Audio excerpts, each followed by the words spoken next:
I know in this room we have military retirees. We have made promises to our veterans, to our military retirees, and if you go all the way back to the earliest days of the Republic, those are fairly old promises, that if you serve, we're going to take care of you when you get sick, even to the veterans. To the military retirees, it's free or nearly free health care for the rest of their lives. I have expanded that.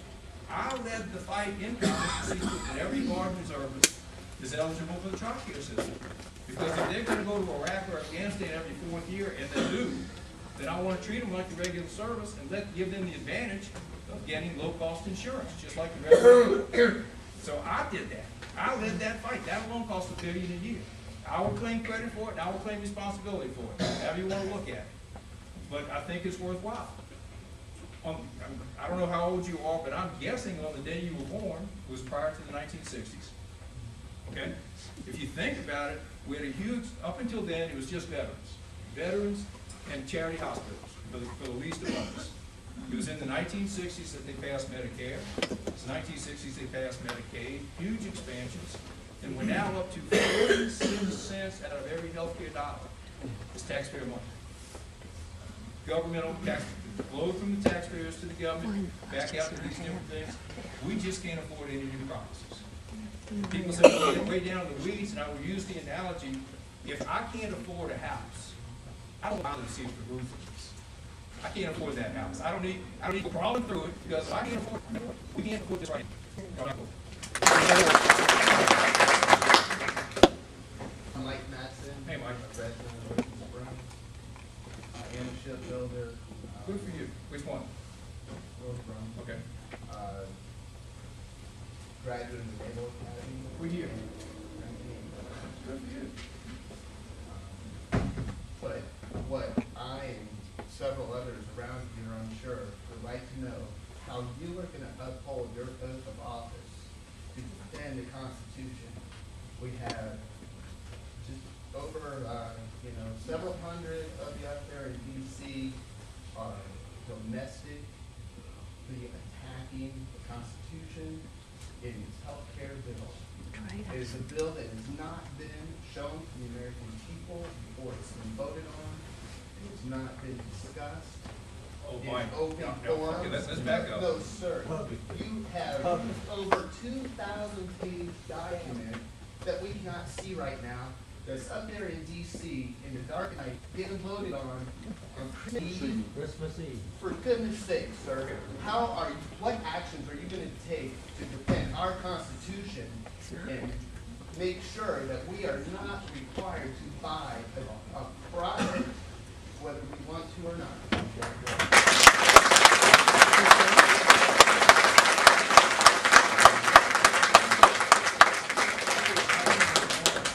Every day defending this country and this Constitution. Quite honestly, the only reason you have work, is because the combined work of my work, a bad cop and Roger Wade. There's nothing in the Constitution that says we have to buy ships. My work, Dad's work, Roger's work. You got to defend have a military. You got to defend the country. Must be bought for name, but it doesn't say you gotta buy ships. Back to the matter is, I made the decision. I led the fight to build 51 instead of 1,000. That's keeping you in work. There will be an amphibious assault ship in this year's budget, as it was one in last year's budget, because of my work. I defend the Constitution every day. Okay. Secondly is, Article 1, Section 8. I didn't vote for the bill. Let's say that. Let's make this perfectly clear, because I'm sure some people would like to clip their film clips. I didn't vote for the bill. But Article 1, Section 8 of the Constitution, I would encourage you to read it. You obviously, believe me, as the father of a kid at one of the academies, I have great appreciation for what you've been through. It tells me you're a smart guy. So you're smart enough to read the Constitution. Article 1, Section 8 of the Constitution enumerates the powers of Congress. If you see something that you think has been violated, I encourage you to call the Attorney General. Article 10. Okay, well, I'm going to disagree with you. But again, I would, the reason that there are soon to be 24,000 mine-resistant vehicles saving the lives of young Americans in Iraq and Afghanistan, I led that fight. And I appreciate your service. I appreciate your right to state your opinion. And I thank you for being here. Come on back to the end of the red shirt. This question is about the health care bill. Okay. It deals with the financing of the health care.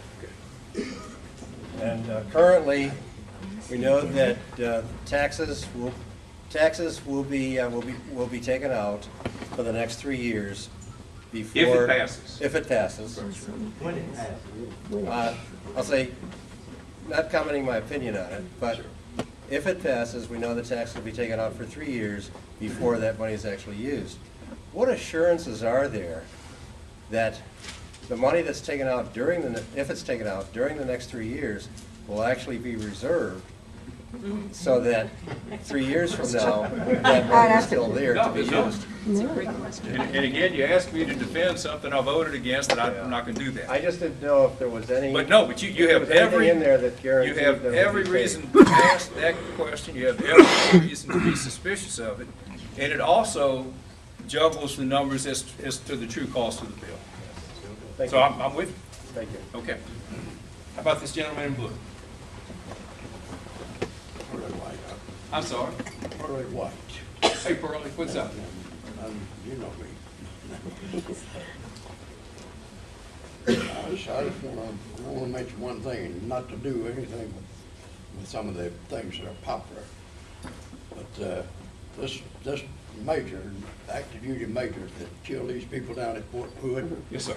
that's an act of treason. Al Qaeda and that fellow, they declared war on us in 1998 when Clinton was president. And right after 9/11, the United States declared war on them. Actually, That's a they've been, wartime in act. fairness, they've been mad at us for a lot longer.